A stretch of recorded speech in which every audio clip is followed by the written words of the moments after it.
Welcome in, everybody. We're diving into some seriously cool Mexican states this time. Yeah. We're talking Baja California Sur, Chiapas, Puebla, and Querétaro. Yeah.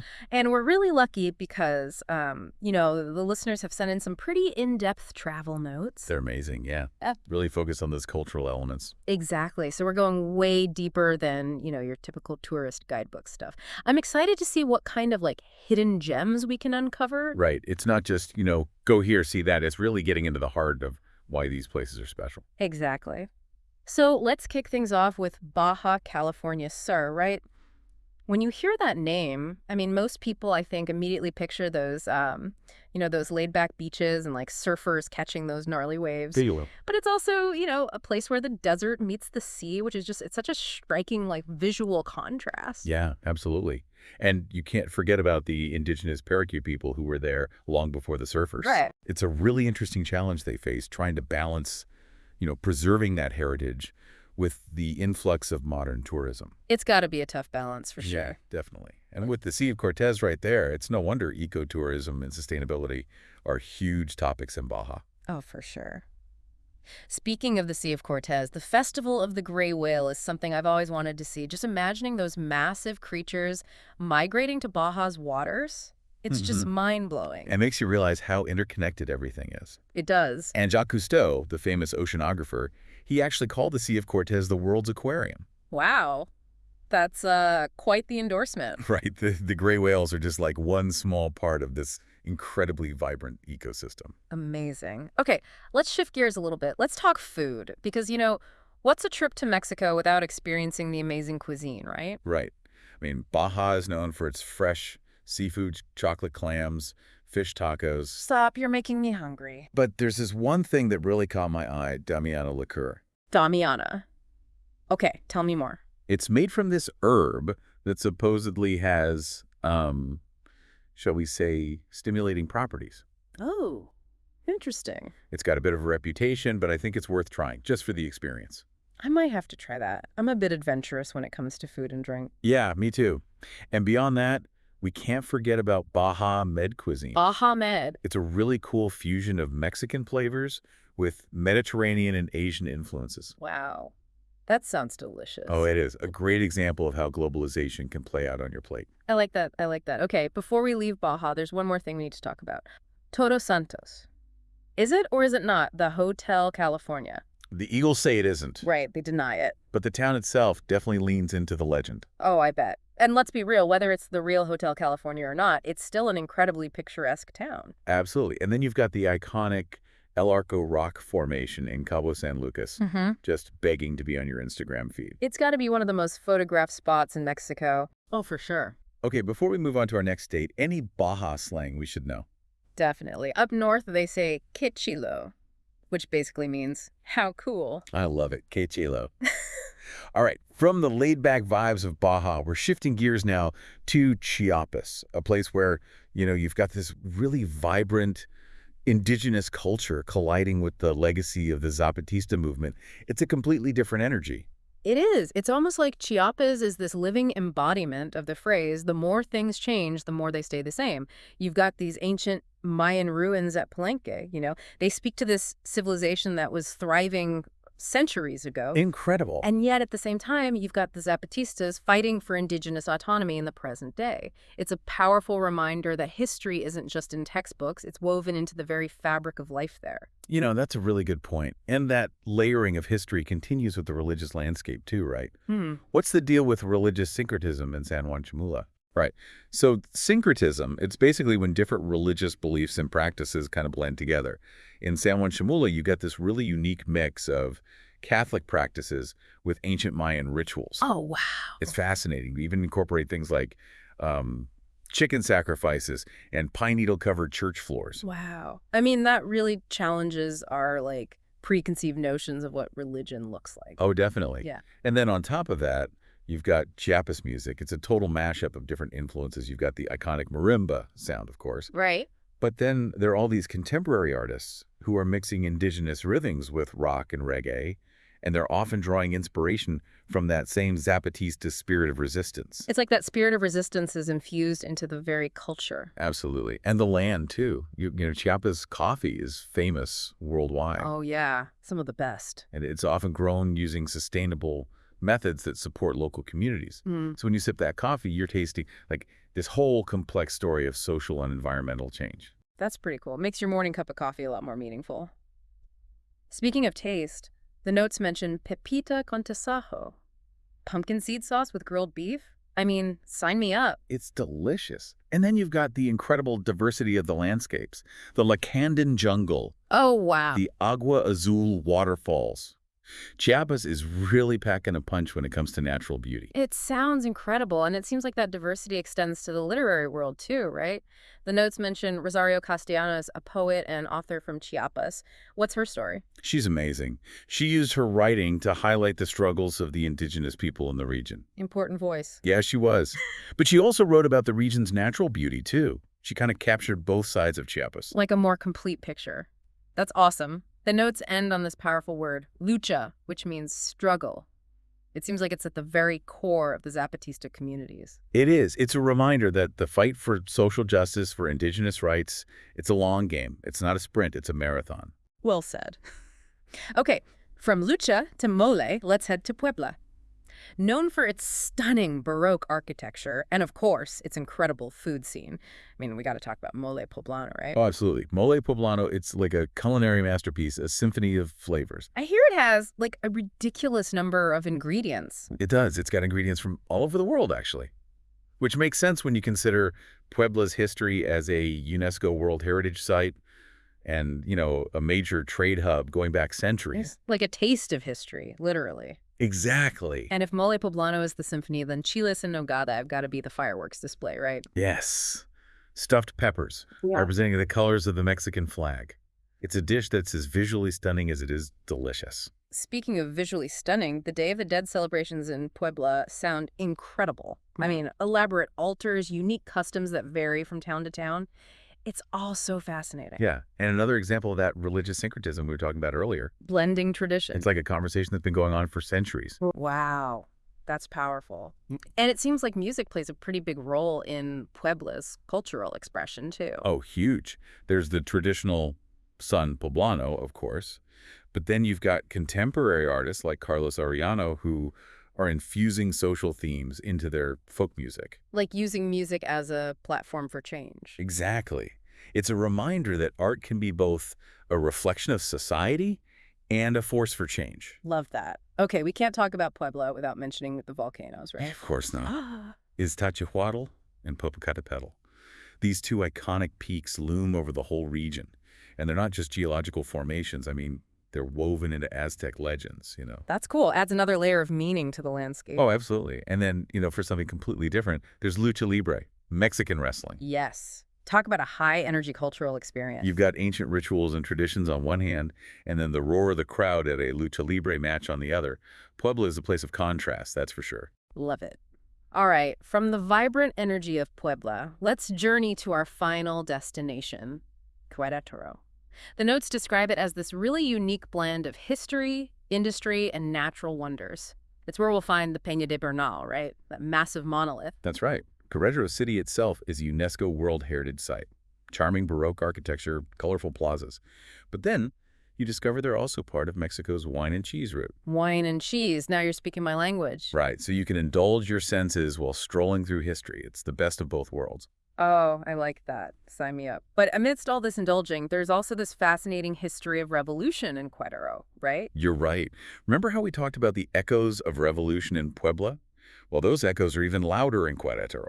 This is where key figures like Miguel Hidalgo and Josefa Ortiz de Domínguez met in secret, planning the uprising against Spanish rule. It's known as the Conspiracy of 1810, and Querétaro was right at the heart of it all. Wow. So, we're seeing these seemingly peaceful places, but they were once hotbeds of rebellion and change. Totally. And that revolutionary spirit is still alive and well in Querétaro today. They haven't forgotten their history, and they celebrate it with a lot of passion. Speaking of celebrations, the notes mention the Fiestas de Santiago Apóstol. They sound amazing. Fill me in. What's the occasion and how do they celebrate in Querétaro? Well, they're held every July 25th in honor of the city's patron, Saint James the Apostle. And it's a huge celebration, you know? Big parades, traditional dances, religious processions, a real explosion of cultural pride and faith. It sounds like the kind of event that would just transport you right into the heart of Querétaro's traditions. And knowing Mexico, I bet there's some amazing food involved, right? Oh, of course. Food is always a central part of any Mexican fiesta. But what's really interesting about these fiestas is that they often incorporate elements from both indigenous and Christian traditions. It's another example of that religious syncretism we've been talking about, right? Like a cultural conversation that's been going on for centuries. Exactly. And there's this one dance that really stands out, the Danza de los Concheros. That's the Fellows Contours. Okay, I'm intrigued. What's so special about it? Well, it's a sacred dance that uses symbolism from both indigenous and Christian traditions. Yeah. The dancers wear these elaborate costumes adorned with shells, and the rhythms and movements are just mesmerizing. It's a really powerful visual reminder of how cultures can intertwine, borrowing and adapting from each other to create something new and meaningful. Wow. Okay, I'm officially adding that to my must-see list. Speaking of must-sees, we got to talk about the Peña de Bernal. I mean, it's not every day you get to encounter the third largest monolith in the world. It's truly awe-inspiring. The Peña de Bernal towers over the landscape at over 1,400 feet tall. Wow. I'm looking at pictures now, and it's hard to grasp the sheer scale of it. You mentioned it holds a special spiritual significance for the Otomi people. It does. For the Otomai, it's a sacred site. They believe it possesses a special energy, and many people make pilgrimages to the monolith to connect with that power. It must be an incredible experience. It is, even if you're not coming from a spiritual perspective, the sheer size and presence of the Peña de Bernal is something you feel in your bones. I can imagine. And I bet the views from the top are just breathtaking. Oh, absolutely. Yeah. The climb can be challenging, but those panoramic views of the surrounding semi-desert landscape are worth every step. It's a reminder of the raw beauty and power of nature. Yeah. And it's just a humbling experience to stand on top of that monolith taking it all in. So let me get this straight. We've got ancient traditions, delicious food and drink, a history steeped in revolution, vibrant festivals, and a massive monolith that draws in spiritual seekers and adventurers alike. What else does Querétaro have up its sleeve? Because, I mean, at this point, I'm pretty much ready to pack my bags. Well, remember how we talked about Querétaro being a blend of history and industry? It's not just a place to revel in the past, it's also a hub for innovation and technology, particularly in the aerospace and technology sectors. Right. That definitely caught my attention. It seems like a surprising contrast to the image we've been building of Querétaro so far. It is, isn't it? But that's what makes Querétaro so fascinating. They've managed to embrace both their heritage and their future as a center for technological advancement. They've got manufacturing plants, research facilities, educational institutions that are pushing the boundaries in these fields. It's a reminder that progress doesn't have to come at the expense of tradition. The two can exist side by side, enriching each other. So in Querétaro, you can hike to the top of a sacred monolith in the morning, spend the afternoon touring a cutting-edge aerospace facility, and then toast it all off with some locally produced wine and cheese in the evening. That's a pretty compelling itinerary. It is. Querétaro really defies easy categorization. It's a place of contrasts and complexities where the past and the present are in constant dialogue, creating this really dynamic and exciting environment. It sounds like the kind of place that would just spark your curiosity and leave you wanting more. And speaking of wanting more, we've journeyed from Baja California Sur's laid-back beaches to the revolutionary heart of Chiapas, savored the culinary delights and historical grandeur of Puebla, and now we've explored the unique blend of tradition and modernity that defines Querétaro. What a whirlwind tour. Wine, cheese, and history. Oh. Okay, I'm in. But before we get too lost in the vineyards, what about the indigenous cultures? What role did they play in shaping Querétaro? Oh, Querétaro's got deep roots, going way back. You've got the Otomi and the Chichimeca people. They've been shaping the region's identity for centuries, long before the Spanish arrived. And it's like we saw in Chiapas and Puebla. You can't escape that colonial influence, right? It's woven into everything, the architecture, the religious practices, it's all layered. So we're seeing that same kind of cultural tapestry, those layers of influence, but this time we've got the added bonus of a wine and cheese route. Exactly. You mentioned vineyards, so what kind of wines are we talking about here? No, it's pretty diverse, actually. Reds, whites, even sparkling wines. Oh, okay. I have no idea. And the cheese-making traditions are amazing, too, Yeah. especially in this town called Tequisquiapan. I mean, can you imagine? sampling artisanal cheeses paired with locally produced wines, all while surrounded by beautiful colonial-era architecture. Stop, you're making me hungry again. But okay, amidst all this indulging, you mentioned something about Querétaro's role in Mexico's fight for independence. Like, how does that fit in? Well, remember those whispers of revolution we heard in Puebla? They get a lot louder in Querétaro. This is where those key figures, like Miguel Hidalgo and Josefa Ortiz de Dominguez, they met in secret, plotting that uprising against Spanish rule. It's called the Conspiracy of 1810, and Querétaro was right at the center of it. It's amazing, isn't it? You visit these seemingly peaceful places, but underneath, there's this whole history of rebellion and change. It's like hidden in plain sight. Yeah, it's really powerful. And that revolutionary spirit, it's still alive in Querétaro today. I mean, they haven't forgotten their history, and they celebrate it with so much passion. Speaking of celebrations, the notes mentioned these Fiestas de Santiago Apóstol. The Fiestas de Santiago Apóstol. Okay, what are we celebrating and how do they do it in Querétaro? Well, they're held every July 25th to honor the city's patron saint, St. James the Apostle. It's a big deal. Grand parades, traditional dances, religious processions, the whole works. It's really a vibrant display of cultural pride and faith. It sounds incredible. Like, I could really picture myself getting swept up in all that energy, and I'm sure there's some serious culinary action happening alongside all the festivities. Oh, absolutely. Food is always at the heart of any Mexican fiesta. But what's really interesting about these celebrations in Querétaro is that they often blend elements from both indigenous and Christian traditions. Again, you see that religious syncretism that we've been talking about. Right, that cultural conversation that's been going on for centuries. Exactly. And there's this one dance that really stands out, the Danza de los Concheros. The Danza de los Concheros. Okay, what makes it so special? Well, it's a sacred dance, and it draws on symbols from both indigenous and Christian beliefs. The dancers wear these elaborate costumes that are all decked out with shells, and the rhythms and movements are mesmerizing. It's like a visual reminder of how cultures can intertwine, borrowing, adapting, and creating something totally new and meaningful. It sounds incredible. I'm adding it to the must-see list. And speaking of must-sees, we can't forget the Peña de Bernal. I mean, come on, the third largest monolith in the world. That's got to be a sight to behold. Oh, it is. The Peña de Bernal rises over 1,400 feet above the surrounding landscape. It's hard to describe the feeling of standing at the base of something so massive. I'm looking at pictures right now, and it's just mind-boggling. You mentioned it holds a special spiritual significance for the Otomi people. What do they believe about it? Well, for the Otomi people, the Peña de Bernal is sacred. They believe it holds this unique energy, a powerful energy, and many people make pilgrimages to the monolith to connect with that power, to feel it. Wow. I can only imagine what that must feel like. Even if you don't approach it from a spiritual angle, the sheer size, the presence of the Peña de Bernal, it has this way of making you feel really small, really insignificant, but in a good way, in a way that makes you appreciate the power of nature.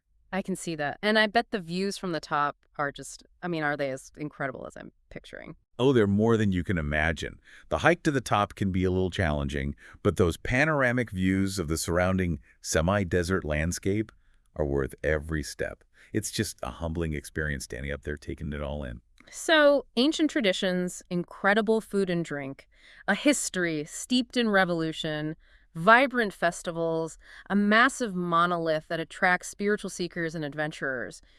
What else does Querétaro have up its sleeve? Because at this point, I'm pretty much convinced. Well, remember we talked about Querétaro being this unique blend of history and industry? Yeah. Well, it's not just a place to, get lost in the past. It's also a hub for innovation, especially in the aerospace and technology sectors. Oh, right.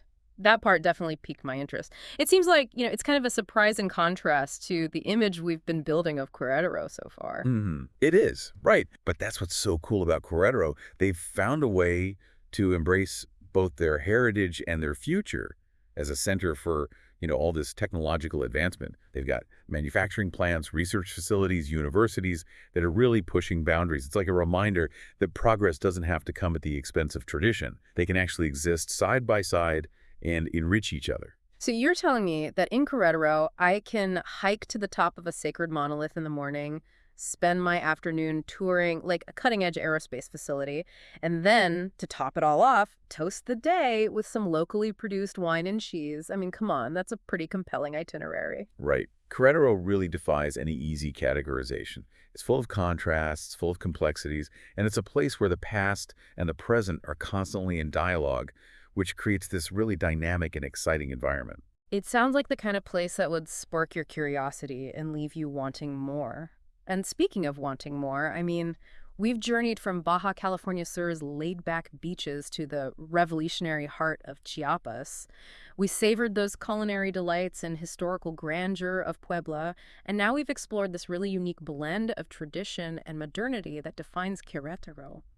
I mean, what a whirlwind tour. This has been fantastic. I know, right? It really has been a journey. I feel like we've just scratched the surface of these 4 states.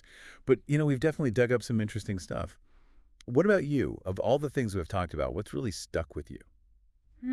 That's a good question. It's tough to choose just one, but I keep thinking about that whole religious syncretism thing. Yeah, The way those indigenous beliefs and Catholic traditions have kind of blended together, especially in Chiapas and Puebla, it's like, it really shows you how cultures adapt, how they find ways to, hold on to their roots even in the face of change. It's pretty amazing. It is. It really makes you rethink how we understand religion, right? It's not always about one belief system wiping out another. Sometimes they can coexist, even merge and create something completely new. It says a lot about us as humans, our mhm, ability to take in different perspectives, find common ground, even when it comes to faith. exactly. It challenges that idea that there's only one right way to believe, one right way to practice. Mm, What we saw in Baja California Sur, Chiapas, Puebla, and Querétaro, it just proves that Mexico is a land of incredible diversity. it really is. And that diversity is not just about landscapes or food, Hmm. right? It's woven into every aspect of Mexican society. Mm-hmm. The history, the traditions, the art, the music, everything. Absolutely. And I think that's what makes Mexico such a captivating place to explore. There's always something new to discover, a different perspective waiting to be revealed. These travel notes, they've given us a taste of that, but I'm definitely left wanting more. And that's the beauty of a deep dive like this, right? It's just the beginning. Whether you keep digging into the research, plan a trip to see these places for yourself, or just carry these insights with you as you encounter other cultures, the journey keeps going. Couldn't have said it better myself. So, to our listener, as you continue your own exploration of Mexico, remember these 4 states? They're just a starting point. There are so many stories waiting to be uncovered, connections waiting to be made, experiences waiting to be had. Let your curiosity lead the way, and who knows what amazing discoveries you'll find.